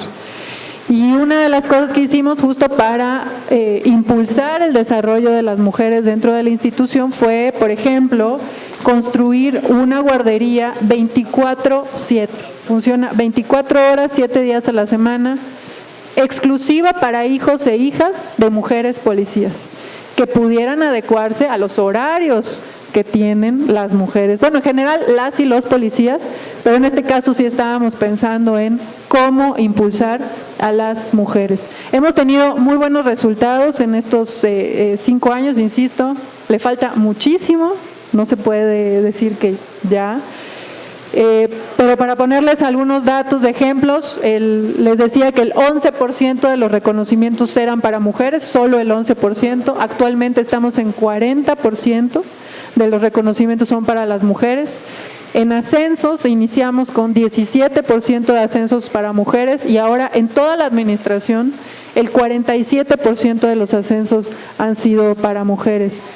Incrementamos en 53% también los lugares que las mujeres tenían en puestos de mando. Y sobre todo una cosa que para nosotros es muy significativa, hay un reconocimiento, ¿no?, de la ciudadanía hacia el trabajo que realizan en específico las mujeres policías de esta ciudad, que ha tenido que ver con, y eso es otra historia para otro panel, otro día que nos inviten, con todo lo que tiene que ver con la historia de las manifestaciones en la Ciudad de México, sobre todo manifestaciones feministas, que en la ciudad solo son cubiertas por mujeres policías. Entonces, creo que eso diría que ha sido personalmente la mayor satisfacción. Muchas gracias, maestra. Pues no solamente una satisfacción compartida, porque lo he podido constatar, sino también pues un grato orgullo el que se haya instrumentado en la Secretaría toda esta serie de medidas, esta percepción, ¿no? Finalmente, 2 mujeres confrontadas en el marco de una manifestación, cuando hay tantos elementos en común, como las maternidades que se ejercen por una sola persona, como la falta de disponibilidad, ¿no?, de tiempo, de ocasión para desarrollarse. Esto que mencionas lo pude constatar también en la Policía Federal, entrevistando a las compañeras que sí, efectivamente, tienen toda la disposición y el interés y la capacidad para ocupar cargos de jerarquía, pero espérame, tengo 2 o 3 criaturas en casa, ¿con quién las dejo?, ¿no? Si además me voy a ausentar por días en el marco de un operativo, ¿no? Eso es la acción afirmativa, no es un asunto femenil o de asistencia, es un asunto de exactamente de equidad, de emparejar el piso y de acción institucional y de interés. En este mismo sentido, querida maestra, lo que quieras aportar, tienes entera libertad de hacerlo, por favor. Muchas gracias. Bueno, yo creo que a mí, la verdad, lo que más le agradezco al Estado mexicano, o lo que le agradezco al Estado mexicano, es simplemente lo que me permitió ser y lo que soy. Es así.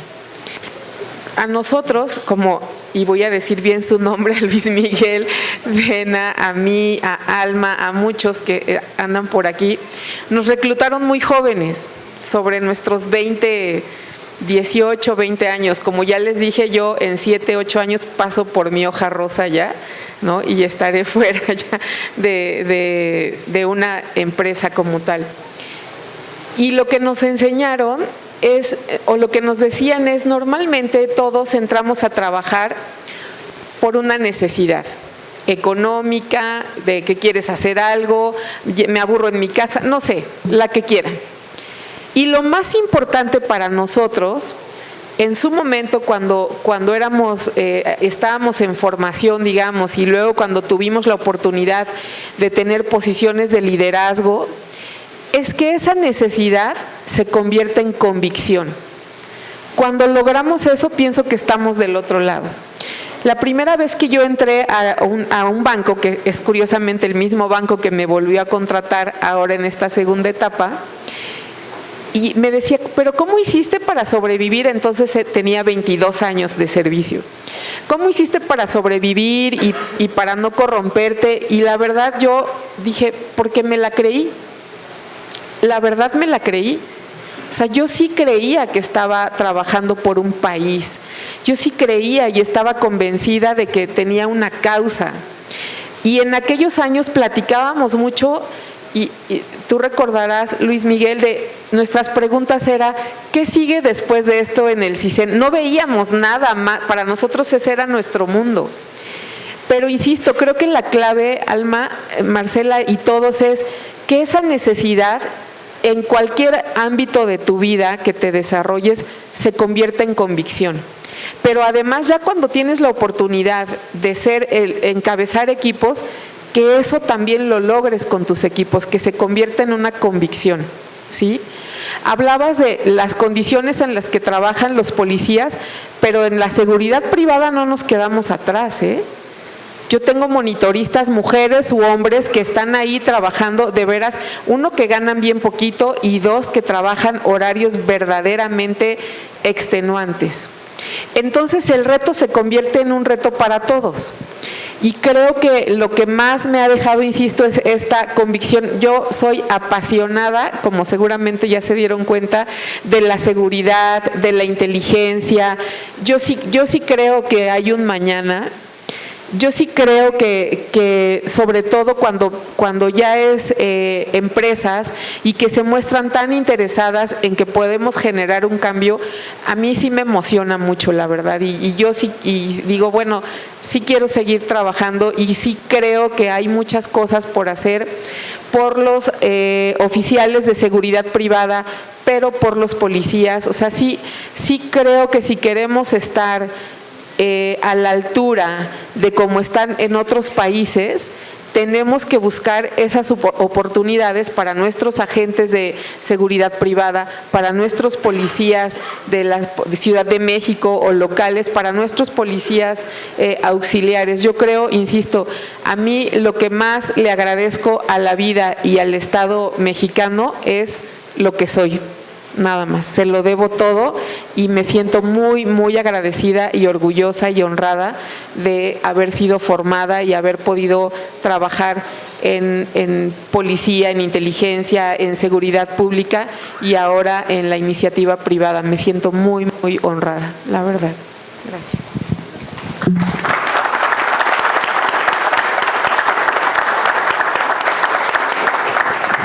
Muchas gracias, un aplauso bien merecido a ambas. Y ahora, bien merecido a ambas, ahora daríamos paso, supongo que las intervenciones de las maestras han generado entre ustedes algunas o varias inquietudes. Daríamos un espacio para preguntas y respuestas.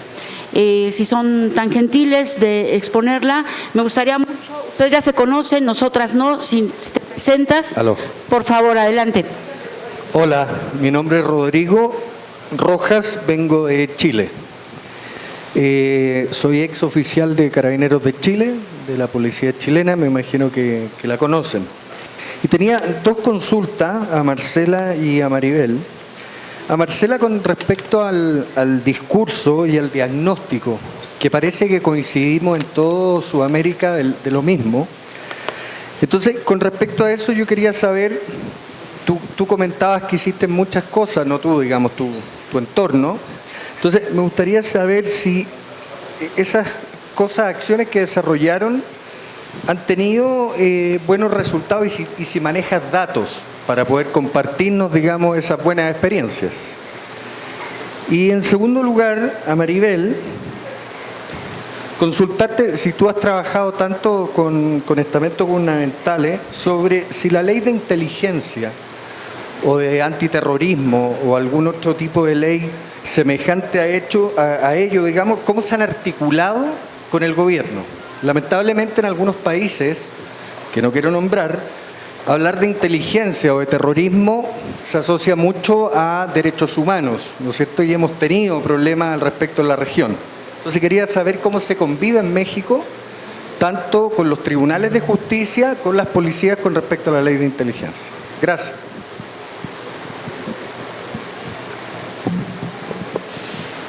Muchas gracias. Sí, para contestar la pregunta, y qué bueno que la hacen porque no lo dije. Dije, estábamos en el pico más alto de violencia de la ciudad y luego no dije en dónde estamos ahora. Sí, logramos disminuir con esta estrategia que comentaba, que tiene que ver, ¿no?, con esta estrategia basada en la inteligencia y la investigación, pero también en un fortalecimiento de la policía y, por otra parte, la atención a las causas, como le llamamos aquí. Disminuyó en 51% el índice de homicidio doloso, en casi 60% los delitos de alto impacto.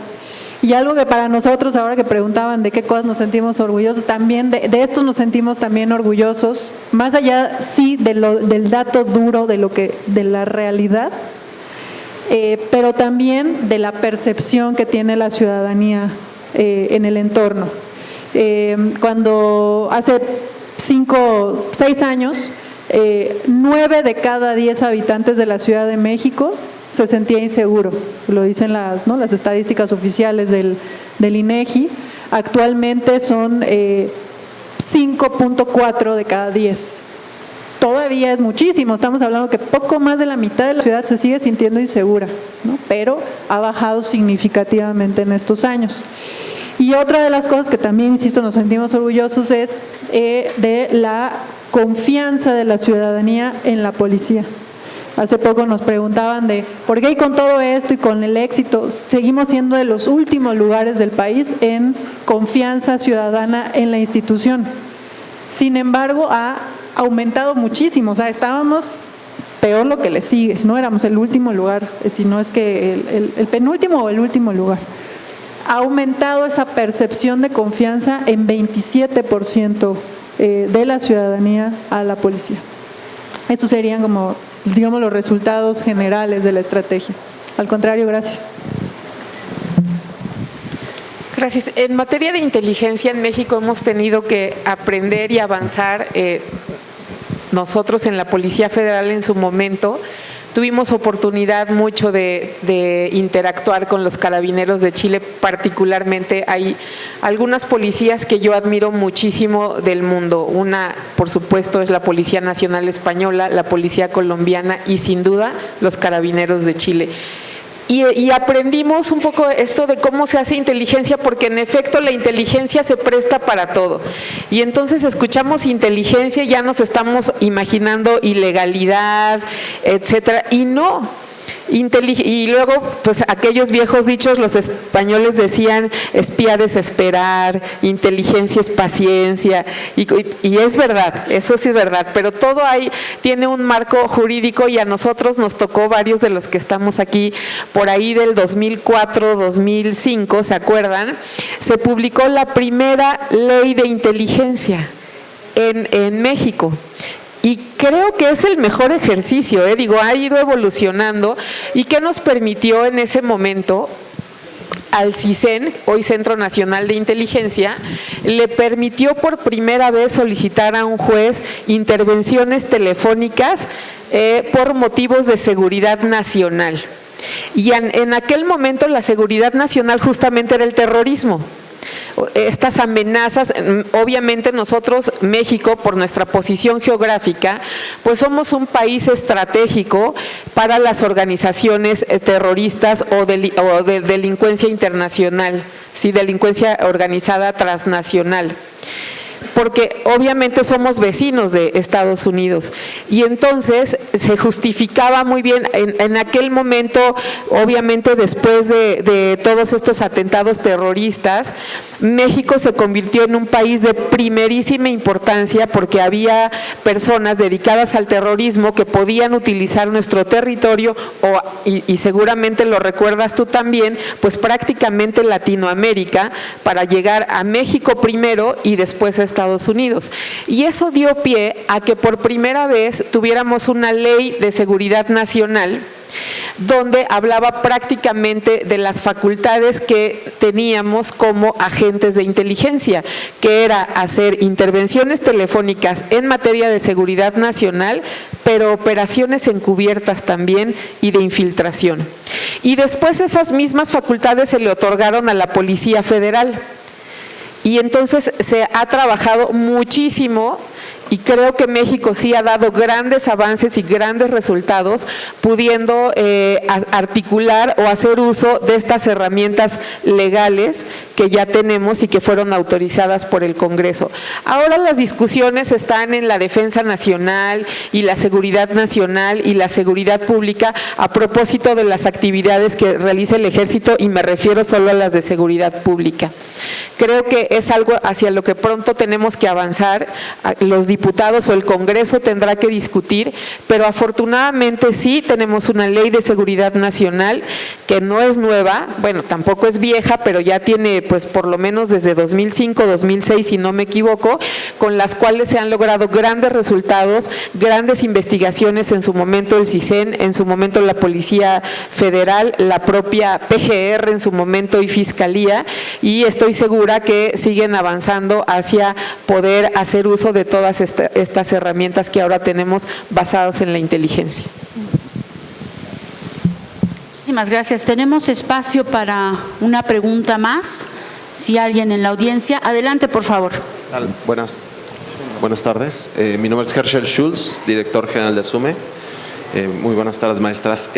Dos preguntas. La primera, estuvimos hace unos meses con la maestra Marcela para hablar acerca del tema de la inclusión en el tema de la seguridad privada, sobre todo por algunos eventos que se habían suscitado con nuestros guardias hacia ciertas comunidades que tenemos nosotros en la Ciudad de México específicamente. Hemos tratado de avanzar en este tema hacia el interior de nuestras organizaciones. Sigue siendo un tema complejo. Estoy hablando del tema de la comunidad lésbico, gay y de los trans específicamente. Entonces, aquí nada más lo único que quisiera yo poner sobre la mesa es retomar el tema de cómo debemos de buscar que cada vez se abran más estos temas, sobre todo a nuestros usuarios finales, que aquí, por ejemplo, creo que sería un excelente ejemplo el que HSBC nos diera la pauta de poder decir, oye, tenemos guardias de seguridad privada trans, ¿no? Por ejemplo, sería un éxito.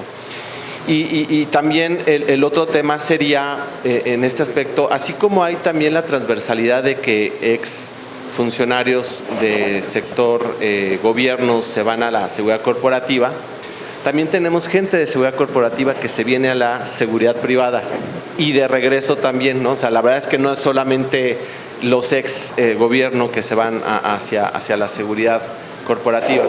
Pero a mí me gustaría saber, y me interesó mucho los dos comentarios que hizo sobre el personal de monitoreo que está en jornadas extenuantes y que ganan poco. La verdad es que no es que les paguemos poco, la verdad es que también ustedes como seguridad corporativa tendrían que revisar cuánto se le está pagando en los contratos para que pudiera llegar ese salario a los guardias de seguridad y que también los horarios los establece. ¿Se acuerda, maestra, que le decíamos que son los de seguridad corporativa los que nos dicen cuáles son los procedimientos dentro de las instituciones y los horarios que tenemos que cubrir? Entonces creo que esa también es una corresponsabilidad de que si a nosotros nos parece que es demasiado inhumano que trabajen 24/24, nosotros busquemos que nuestros guardias tengan mejores condiciones y sobre todo porque muchos de los que estamos aquí quizás algún día vamos a estar del lado de la seguridad corporativa o nos va a tocar ser de nuevo funcionarios de seguridad pública. Era eso, muchas gracias.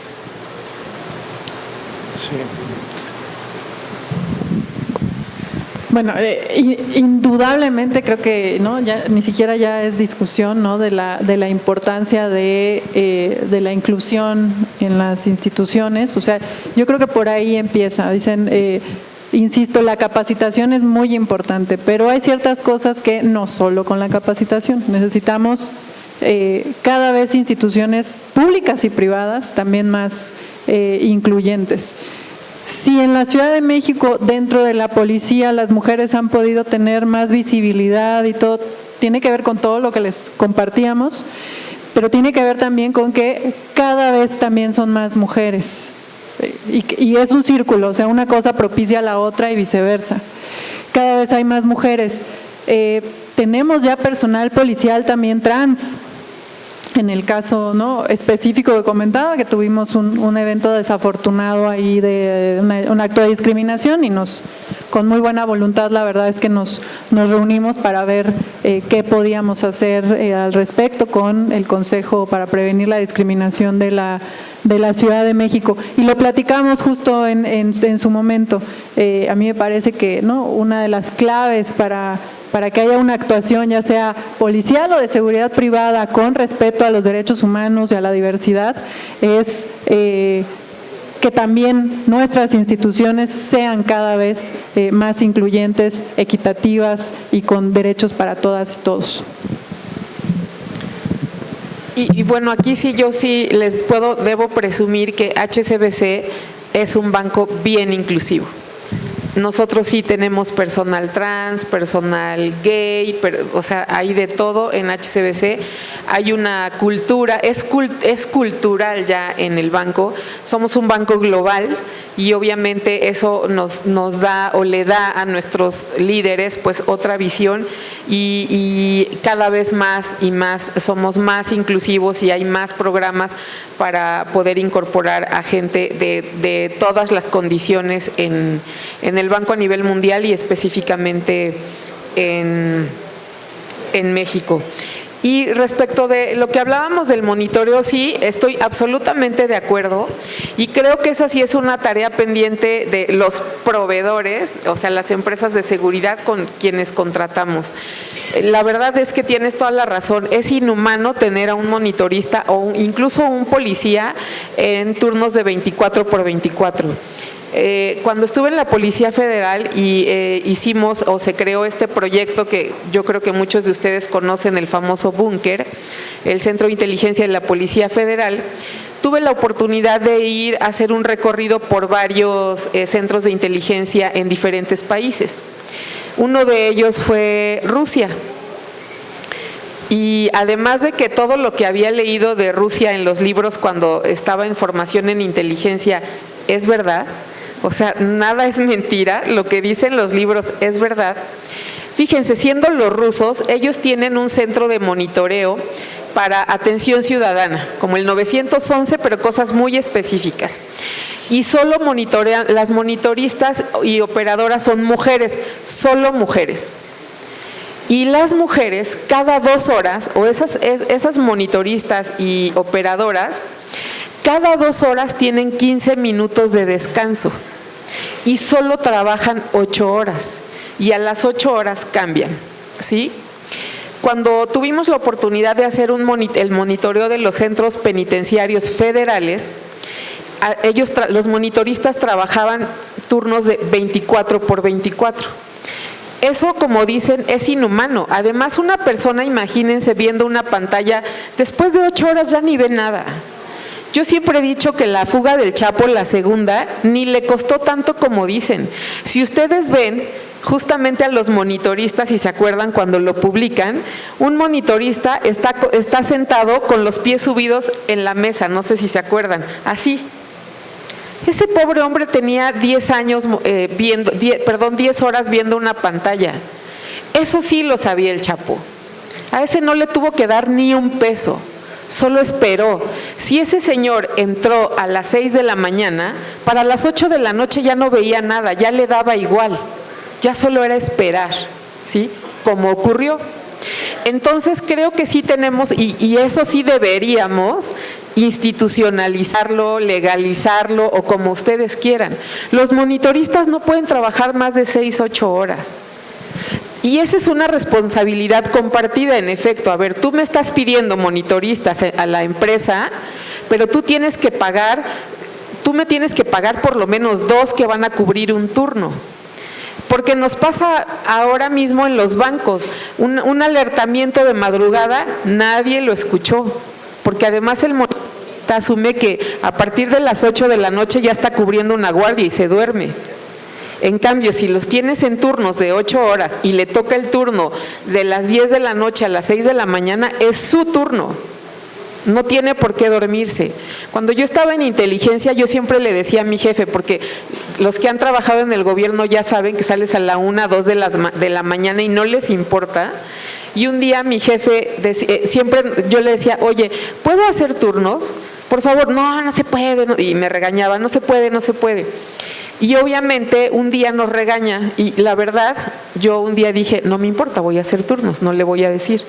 Un día muy enojado y llamo al de investigación a la 1 de la mañana y no me contestan y no sé qué, y regañando como eran los jefes de antes, y dice, los únicos que contestan, por cierto, son los de inteligencia. Si yo pido un trabajo a las 3 de la mañana, a esa hora lo suben. Y le dije, la verdad, tengo turnos.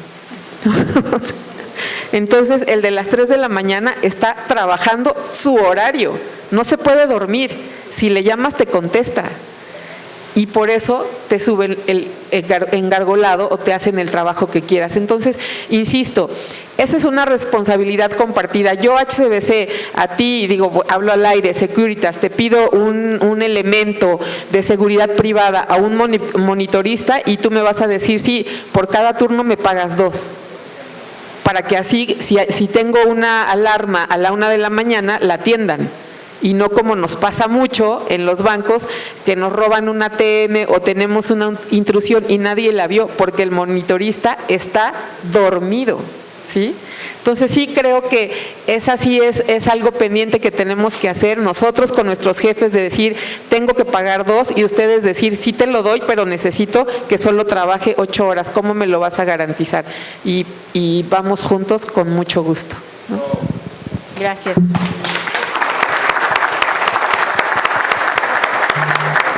Pues vamos cerrando este panel con una pregunta por parte del maestro Enrique Tapia, quien todavía gracias. Quisiera hacer una pregunta. Realmente son 2. La primera, que tal vez iría más enfocada con Maribel. ¿Por qué? Porque conozco tu historia, sé todo lo que te tuviste que hacer el camino, esa brecha, temas de misoginia y todo esto, que las mujeres tienen que demostrar el doble para mostrar que son capaces y no solamente eso, sino mucho más. ¿Qué le dirías al foro precisamente en este sentido para que nos abramos este tema, no solamente, porque decías los antiguos jefes, pero muchos de los antiguos todavía son jefes, ¿no? Y todavía siguen teniendo estas ideas retrógradas en el tema de la misoginia que tenemos que mejorar. ¿Por qué? Porque ustedes han demostrado perfectamente que en muchas ocasiones son mejor que los hombres. Y la segunda, estamos aquí ante la mayoría de empresarios de seguridad privada. ¿Cómo hacemos seguridad pública, seguridad privada, para trabajar, para cooperar, esta operación cooperación, a fin de atender los retos que se nos están presentando, iba a decir en este país, pero en general en Latinoamérica?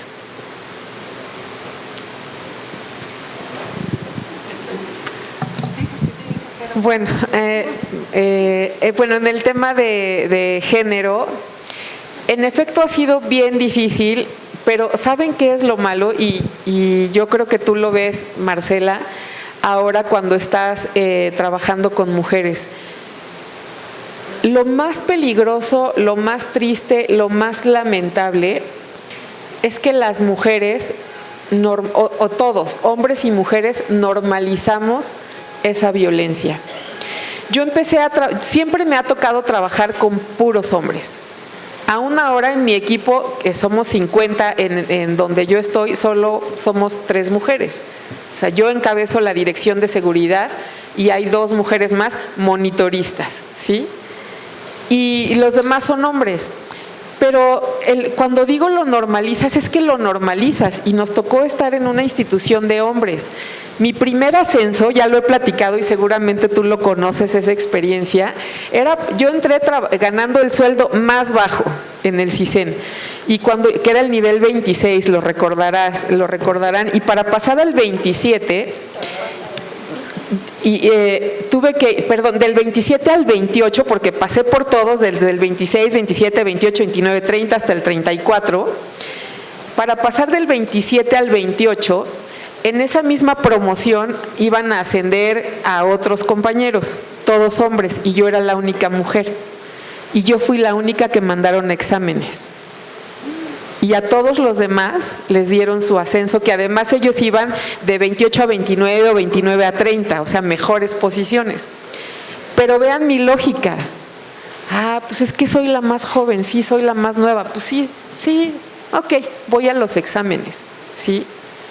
Y cosas, tengo muchas experiencias, esta que la cuento mucho, pero porque es la más reveladora, diría yo. Cuando estudié la maestría en el Colegio de Defensa, para no variar, fui la única mujer, entre puros generales aparte. Y un día nos regaña el director del Colegio de Defensa un trabajo que estuvo muy mal hecho y nos llama a la sala de conferencias y pésimo trabajo, como se hablan los militares, ¿no? Y termina diciendo, este trabajo era tan fácil que hasta Maribel lo entendía. Ese momento para mí fue como un parteaguas. Ahí sí dije, dije, güey, eso sí fue para mí. O sea, eso sí fue directo para mí. Me quejé con el director del CISEN, me di por súper ofendida, ya saben. Y cuando estuve en el Estado de México tuve la oportunidad de, así como tú, Marcela, trabajar muchísimo con mujeres. Y entonces ahí yo le decía al gobernador, es que no es eso, y reconozco mucho que a las mujeres las cuiden mujeres, pero no estoy de acuerdo. Respeto, pero no estoy de acuerdo. Porque a las mujeres las cuidamos todas y todos. Los hombres y las mujeres tenemos que entender que a las mujeres las cuidamos todos. Tuve la oportunidad de crear la Policía de Género en el Estado de México, encabezada por un hombre, ¿sí? Y no saben cómo las señoras, sobre todo las que han perdido a sus hijas a manos de feminicidas, no saben cómo quieren a ese equipo donde habría hombres y mujeres. Es que tenemos que darle la vuelta a eso, porque por eso estamos como en guerra, hombres contra mujeres. Lo habremos logrado, podemos decir que lo logramos cuando dejemos de dar cuotas dar cuotas de género. Si hoy hay una vacante en alguna empresa, banco, lo que sea, institución, y nos apuntamos Luis Miguel y yo, si él me gana, como dicen los colombianos, a lo bien, perfecto. Y si yo le gano a lo bien, perfecto. Lo habremos logrado cuando no tengamos que estar trabajando por cuotas de género. Cuando compitamos y gane simplemente el que sea el mejor perfil, el que tenga mayores habilidades. Pero eso es un trabajo que tenemos que estar empujando todos. Ahí viene un gran reto y a ver cómo le van a hacer. Yo lo tengo claro, porque afortunadamente con todas estas experiencias que he tenido, como que la vida me ha obligado, uno, a entender que, a ver, no es porque eres la más nueva, no es porque eres la única mujer, tienes los mismos derechos. En unos meses tendremos una mujer comandante suprema de las Fuerzas Armadas. Empezando por los militares y marinos, quiero verlos. Quiero verlos. Van a tener una mujer comandante suprema de las Fuerzas Armadas. Y ojalá quien gane esté a la altura de las circunstancias, porque no basta con que diga que es comandante suprema de las Fuerzas Armadas. No se trata de que vamos a humillar, que deberíamos cobrárnosla, no se trata un ratito, no se trata de que vamos a humillar ahora, o sea, se las vamos a voltear. No, es la oportunidad de lo que estoy diciendo. Estamos en igualdad de circunstancias y que gane el mejor.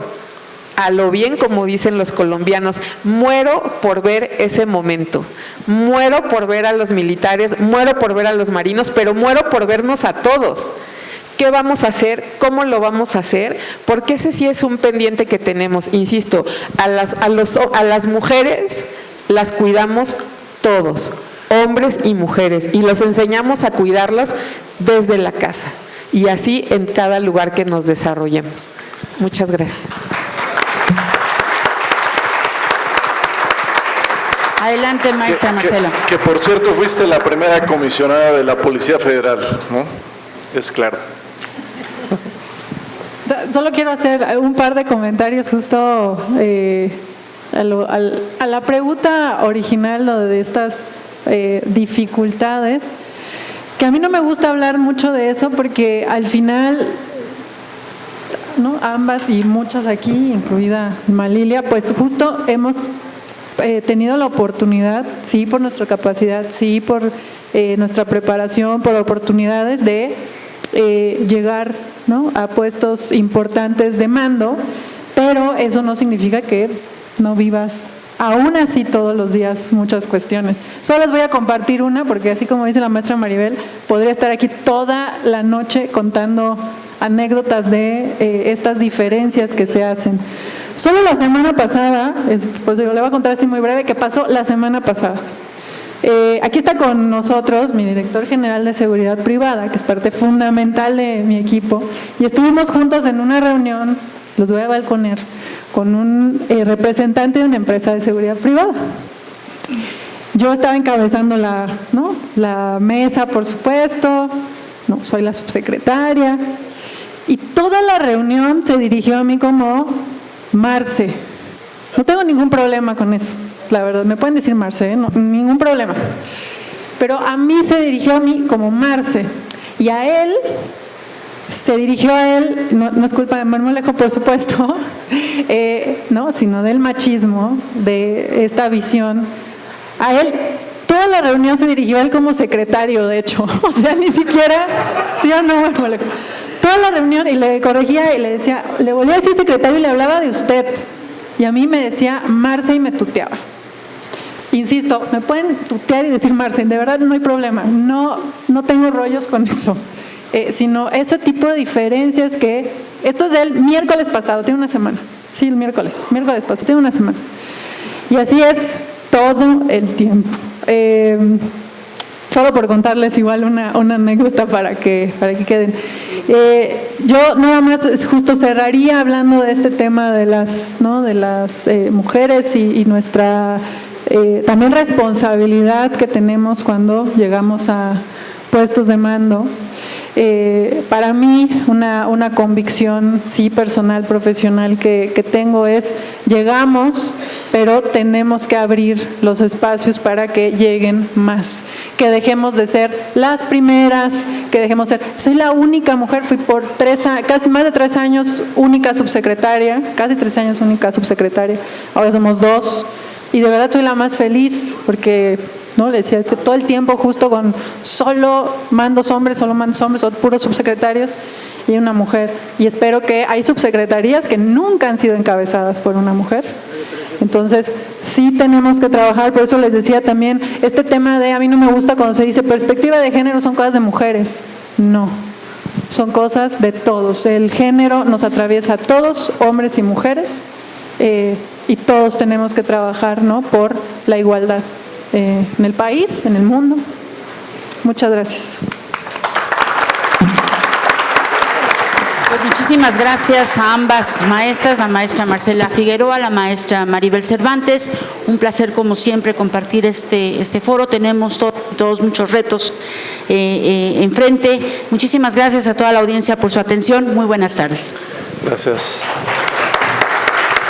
Por favor, pedimos a la maestra Maribel Cervantes, a la maestra Marcela Figueroa y a la maestra Malilia Campos que permanezcan en sus lugares para recibir los reconocimientos en manos del presidente de AMESP, Gabriel Bernal, del vicepresidente Daniel Espinosa y de Luis Miguel Dena. Por favor, pasen.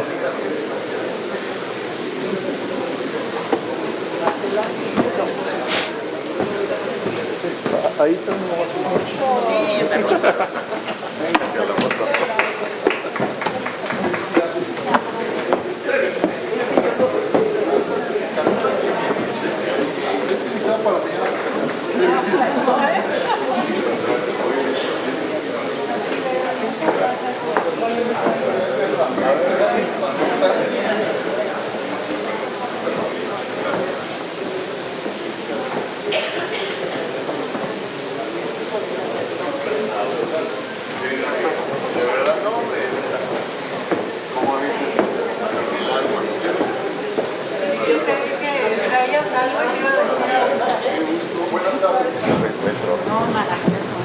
Prenda, pues se me olvida. Gracias a mis amigos de Multiprosec que quieren subir su imagen poniendo calcamonías conmigo atrás.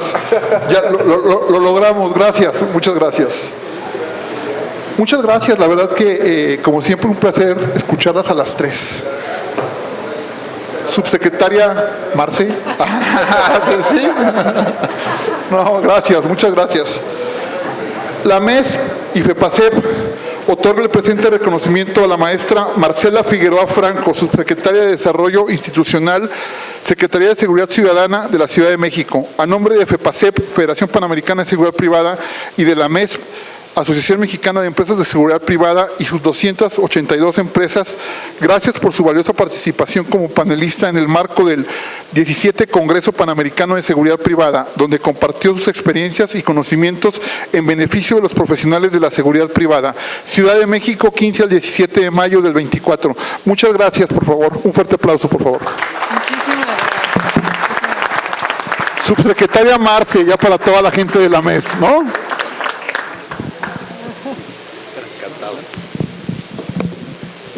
Muchas gracias. Brisa, por favor. No te vayas, Brisa, por favor. Te voy a pedir que pases al estrado. Brisa Espinosa, empresaria de seguridad privada. También, y Óscar Martínez de Cedregal, voy a pedir que pasen al frente también para que reciban su reconocimiento como patrocinadores de este evento. Muchas gracias.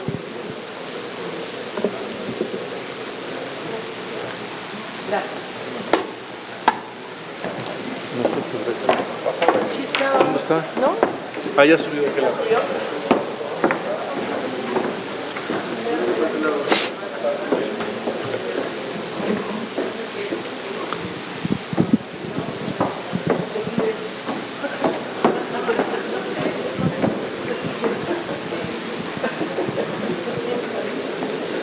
No saben qué hacer, pero bueno. Violencia de género, ¿no? Pues, muchísimas gracias. Amén. Por favor, represente el agradecimiento y Protec por el patrocinio y apoyo brindado por la organización del 17º Congreso Panamericano de Seguridad Privada. Muchas gracias. Gracias por su apoyo.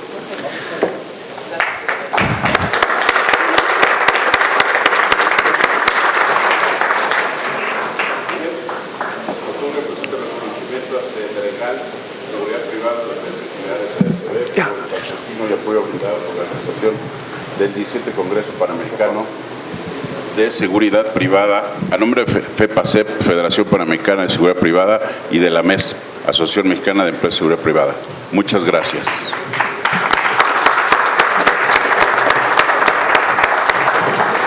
Y bueno, despidamos nuevamente con un fuerte aplauso a este flamante panel que la verdad es que nos ha dejado muchas reflexiones que hacer. Gracias.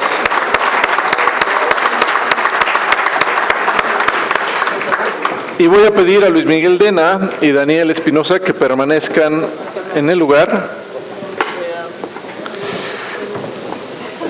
para hablar, antes que nos vayamos a la cena, hablar de las conclusiones, reflexiones y preguntas del público en este cierre del primer día de sesiones. Luis Miguel, Daniel. Les aviso que la cena es aquí, 8 de la noche, en este mismo salón. Les dejo, por favor, el foro, Luis Miguel y Daniel.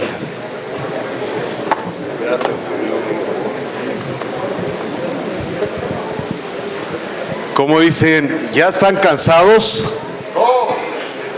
¿Quieren que sea concreto, rápido? Porque ya prometió hacer el resumen, el resumido. Puedo hablar con Herschel para que me ayude un poco y me asista, ¿eh? ¿Ya? Déjenme hacer el recuento en 5 ejes y pedirle a mi querido vicepresidente Daniel Espinosa que hablemos de cómo encontramos este primer día en estas conclusiones y reflexiones. Sin lugar a dudas, tenemos una industria global y un reto global.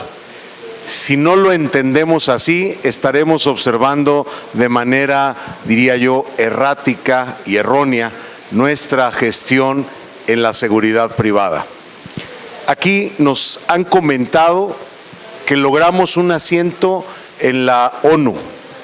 Nos han comentado que establecimos la capacidad para empezar a hacer mucho más visible a la industria de la seguridad privada. Y uno de los ejes más importantes es la profesionalización. ¿Qué opinas, Daniel? Bien, yo creo que ha sido muy interesante ver que como sector a nivel Latinoamérica tenemos más o menos los mismos problemas. La problemática es exactamente la misma. Legalidad, capacitación, capital humano. Nos han mostrado que nos falta mucho que hacer, tenemos muchas cosas por donde caminar, tenemos muchas más cosas que solamente capacitar guardias de seguridad. Creo que las empresas hoy también tenemos que entrar en un proceso de aprendizaje, de capacitación y de profesionalización.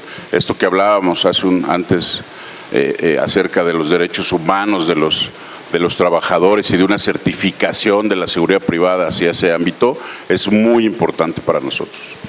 Quizás un segundo eje que nos mostraron con toda claridad quienes participaron tiene que ver con el modelo de negocio al que aspiramos, pero inclusive adicional al modelo de negocio que tenemos que generar para poder atender que esta industria pueda seguir superviviendo, sobreviviendo, evolucionando y desarrollándose. Y en ello encuentro la gran necesidad que nos deja el aprendizaje en estos paneles. No hay una política pública referida a la industria de la seguridad. Y la búsqueda de una regulación es la que nos permitiría, en todo caso, generar una mejor condición para nuestra industria. Aquí hemos hablado de que tenemos el gran reto de hablar como empresarios, de expresar nuestro gobierno corporativo, nuestra cultura organizacional en cada una de nuestras empresas. Y esto nos diferencia completamente de la legalidad a la ilegalidad. Hoy los mercados ilícitos en el mundo están tomando una fuerza inusitada y la seguridad pública y la seguridad privada, si no trabajan juntos en temas de prevención, estamos destinados al error o a la falla. ¿Qué opinas? ¿Qué tenemos que hacer?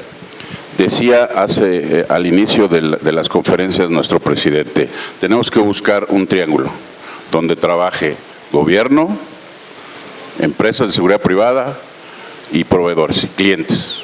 Si no trabajamos juntos en lograr lo que tanto hemos buscado, no lo vamos a lograr. Cada quien por su lado no lo va a lograr. El gobierno solamente legislando no va a lograr que las empresas entren en un marco de seguridad. Las empresas que contratan seguridad privada solamente poniendo lo que necesitan o lo que creen que necesitan, sin voltear a ver a las empresas y las situaciones que han generado las empresas, no lo vamos a lograr. Es muy importante que en este triángulo trabajemos todos. Uno de los grandes aprendizajes que yo personalmente me llevo es esta perspectiva de mercado global. Así como apunta Colombia, Argentina, Chile a un mercado mexicano, el mercado mexicano tendría que estar apuntando también hacia Estados Unidos. No dejo de pensar que también este gran aprendizaje estuvo en cada una de las mesas en las que pudimos compartir comentarios. ¿Qué queremos como AMES? ¿Qué queremos como FEPASEP? ¿Y cuál será, en todo caso, la posición que vamos a ocupar en este foro, en esta Federación de Seguridad en el mundo? Todos tenemos diversos retos, aquí nos los han expresado claramente, desde la inclusión, la diversidad, los horarios, los salarios. Tenemos que crear una agenda nacional de riesgos a la industria de la seguridad privada para desarrollar las estrategias, no solo desde la MES, desde ASUME, desde ANER-PB, desde AMEXI y desde cada una de las asociaciones que dieron con claridad una presentación de cómo observan y qué perspectiva tienen cada una de estas en materia de la seguridad privada. Aprender, ese es el tema, aprender de afuera, de la gente que ya caminó por ahí, que ya trabajó y que ya hizo cosas. FEPASEP ha hecho un gran trabajo, AMES ha hecho grandes esfuerzos, nos falta mucho, pero todavía seguimos caminando. Tenemos que seguir aprendiendo de los demás. Hemos aprendido además a hacer una industria de amigos. Hace poco escuchaba yo al presidente de ASUME decir, ¿por qué se llevan tan bien si son competidores? Y eso ha sido muy importante para nosotros. Conocernos, llevarnos bien y aprender de cada uno de nosotros. Muchísimas gracias. Muchísimas gracias y creo que con ello estaremos dispuestos a vivir un segundo día de este Congreso Panamericano de la Seguridad Privada. No cabe duda que las mejores prácticas las tenemos a partir de que compartimos información, a partir de que tenemos la capacidad de coordinarnos, de colaborar y fundamentalmente de aportar. En ocasiones escucho, ¿qué es lo que yo espero que esta AMES me otorgue como beneficio? Y yo seguiré diciendo, si te involucras, si participas, seguro lo encontrarás. Que la apatía no nos gane y que este Congreso sea un gran ejemplo de lo que podemos hacer juntos, porque juntos somos más fuertes. Muchísimas gracias. Muchas gracias y fuerza AMES. ¡Fuerza AMES! Muchísimas gracias a Daniel, a Luis Miguel. Y bueno, vamos a tener un breve descanso para que se vayan a refrescar, a cambiar, a poner guapos y estar aquí a las 8 de la noche para la cena grupal.